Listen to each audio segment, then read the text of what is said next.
Good evening, everybody. Welcome. Thank you for coming tonight. I'm Lowell Grisham, the rector of St. Paul's Episcopal Church, and thank you. We wanted to videotape this for some of the family, for Noah and Cathy's family. They're having a reunion, is that right? Mm-hmm. That's part of what has you in town. Mm-hmm. And so I want to say thank you to J.T. Shrigley and to Linda Jones for setting up the cameras for us to be able to do that. And that's what these microphones here are for, to pick this conversation up from the cameras. It looks just incredibly high-tech up here, but we're sort of doing two things that way. When I sort of out of the blue made up a name for this evening, it's more than a name change. What I didn't know was Noah's been through sort of three name changes. Well, three names, yeah. Three names, yes. You see Sarah there with Daddy Steve at an early age, and we're going to let Noah and Cathy tell that story of Sarah, and eventually he came to a place of dropping that first name and picking up his second name, which is Campbell, Cathy's maiden name. So began to be self-identified as Campbell Meeks, and then now we know him as Noah. And so there have been a process of one person in, well, I don't know, in sort of trinity of identities. I'm not sure how long, yeah. And so I'll just start it off with Noah, you and Cathy. Maybe you'd like to have some introductory words and begin to tell your story as a family.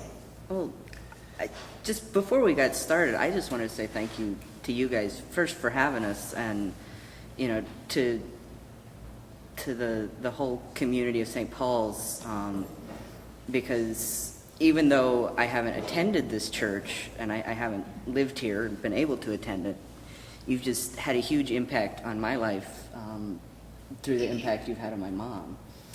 And so I wanted to say thank you to everybody for that. She's absolutely a blessing to me. Well, I might put in a plug for you. I was supposed to cry later. Cathy, has been really involved in our healing ministry for, a decade or so, and was one of the first people to be trained in healing touch. She's also a lay reader and a chalice bearer. For many years, she has been an adolescent therapist for Ozark Guidance Center, and so she's had a big impact on our community as well as our church community, and is somebody that I know is very familiar to a lot of you all. Yeah. Well, you want to start with, we have a picture here. Yeah, let's start. I'll start because you probably don't remember that. No, I don't. I certainly don't. But when we were talking and sort of dividing Noah's and our family life up into some stages and phases, the first one we chose was kind of the idyllic, happy family. Steve and I I was 32, I think. Steve's a little bit younger than me. And we were just the proudest parents that you ever imagined. And we had this beautiful baby girl. And her name was Sarah, middle name was Campbell, and last name was Meeks, so Sarah Campbell Meeks. And we and one of Sarah's grandmothers is here tonight. We're just so thrilled as a family to have this wonderful baby. And so there's the proud papa. Nice hair, Steve. And that was probably, the Proud Papa was probably a couple of weeks of age. This is at 6 weeks. This is our first Valentine's Day. Dad sent balloons to us. And then, as you can see, we had a child who was gorgeous. Blonde hair, big blue eyes, with a personality that just delighted everybody that knew her. I mean, she wasn't shy. Her face was just expressive and precocious as far as learning to talk and learning to communicate. And so that was how life was going. We were living in Boston, Massachusetts, actually, at this time. What's next? Just the other one from that age. Okay. Oh, good grin. Yeah. And Noah picked this one because I wasn't always in dresses. Yeah. I've always been very fond of that picture. And in truth, he wasn't. I was fairly much of a feminist at that stage, and so I wasn't going to force my girl child that I thought was a girl, to be girly. But there were lots of cute clothes coming our way from relatives and friends who just were delighted to provide them.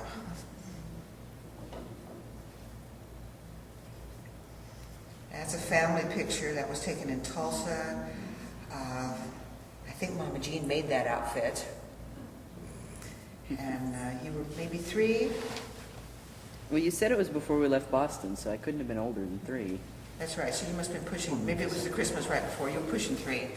And the photographer there was like, did I just go flat? No. No, you're good. I'll put this a little higher because I think we could use a little more volume on Noah. Okay. I didn't mess up there. Okay, let's see how that works. Okie doke. He was delighted with her. Just said, with the face and the expression, said, I could just photograph this child forever.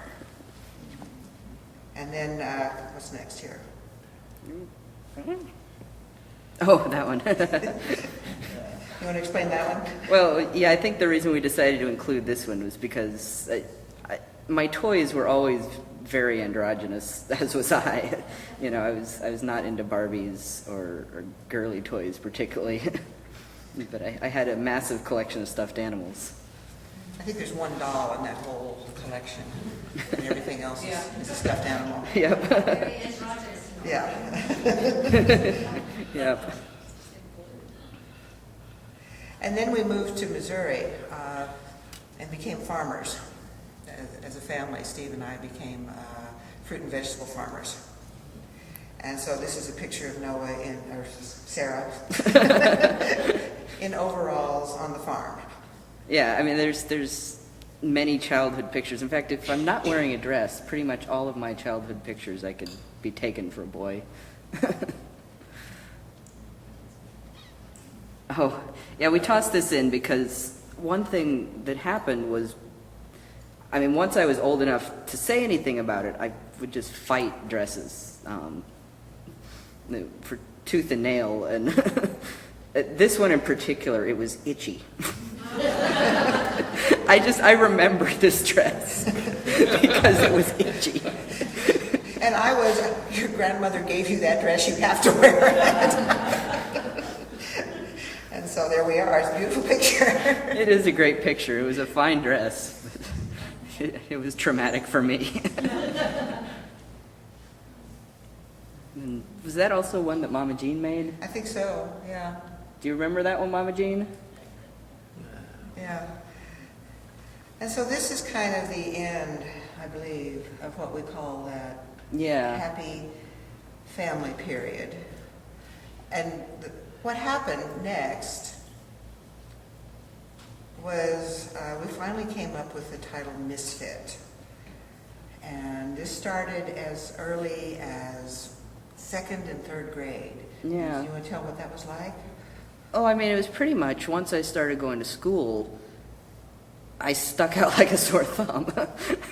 And, it was just, I would here I look like a boy in a dress. And this was actually a dress that I liked. I think it was the only one I ever had that I really liked. But, you know, I had short hair. I didn't relate to the girls, but I was a girl and I didn't really relate to the boys.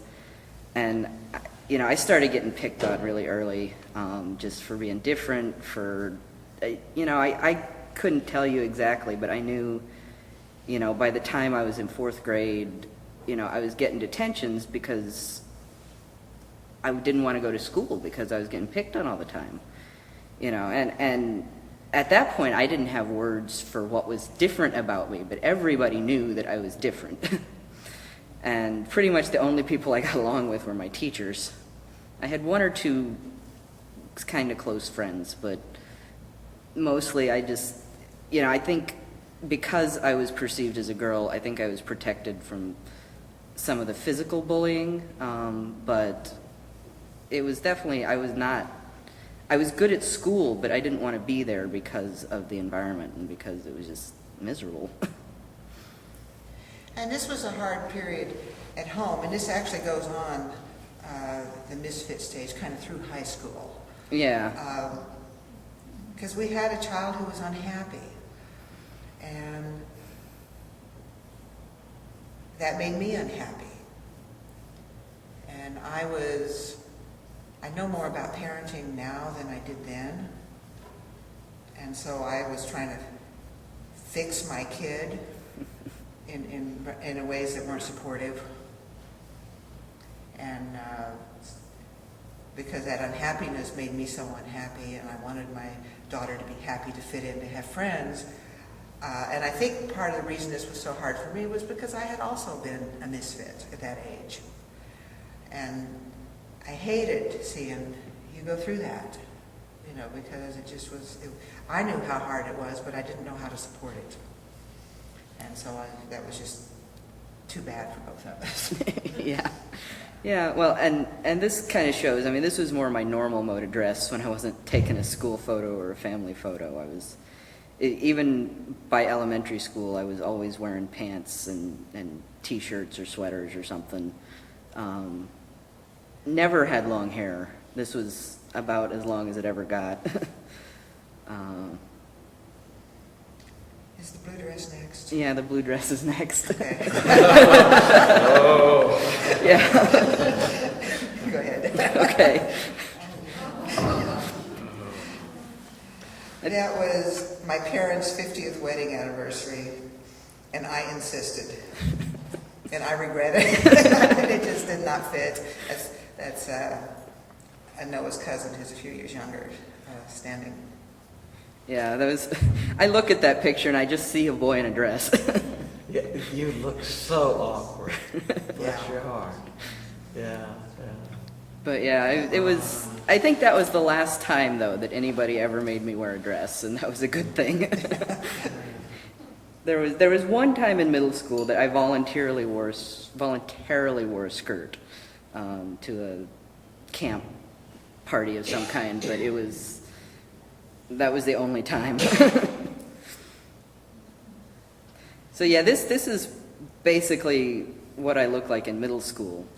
And looking at this now, like, you know, at that point I was starting, you can actually kind of see in this picture that I've got a bra on. It's interesting looking back. I hadn't thought of it until recently, but about the time I hit puberty, my grades just took a nosedive. And I through certainly middle school and probably most of high school, I just wore really baggy clothes that, I mean, weren't at all flattering, but they just concealed my figure, my chest, and at least let me look a little bit androgynous. And it wasn't a conscious thing for me. It was just that I knew, well, I didn't know. I just felt more comfortable. You know, I just knew that this was how I was comfortable, and I didn't feel comfortable in girly clothes or form-fitting clothes.